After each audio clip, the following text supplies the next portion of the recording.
আমরা যে আশা নিয়ে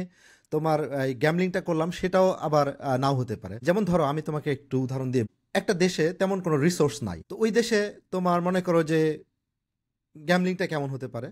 ওই দেশে গ্যামলিংটা হতে পারে যে এইখানে যদি গ্রোথ হয় কিছু, তাহলে আমরা কিছু ব্যবসা করতে পারবো,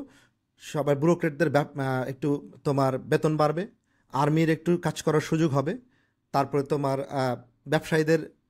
বিভিন্ন ট্যাক্স দেওয়ার সুযোগ হবে, মানুষজন একটু উন্নয়ন হবে। আবার ঠিক একটা কান্ট্রিতে প্রচুর পরিমাণে ন্যাচারাল এন্ডাওমেন্ট রয়েছে, অর্থাৎ তোমার অয়েল রয়েছে, গ্যাস রয়েছে, এটা রয়েছে, সেটা রয়েছে, ডায়মন্ড রয়েছে, কিন্তু যারা এলিট তারা মনে করতেছে এত কিছু তো চিন্তা করার দরকার নাই, এখানে আমরা ডাইরেক্ট কারোর কাছে দিয়ে দিব এই ন্যাচারাল রিসোর্সগুলোকে, ওইখান থেকে আমরা যেটা পাবো এটা যদি আমরা ভাগাভাগি করি, আমাদের সবচেয়ে বেশি লাভ হয়। তো মানুষের উন্নয়ন বা দেশের উন্নয়ন তত জরুরি না, আমাদেরটা হলেই হলো আর কি। সুতরাং এই যে তোমার একটা লেভেল অফ আন্ডারস্ট্যান্ডিং, এই আন্ডারস্ট্যান্ডিংটাই হচ্ছে তোমার এলিট বার্গেইন এবং গ্যামলিং অন ডেভেলপমেন্ট।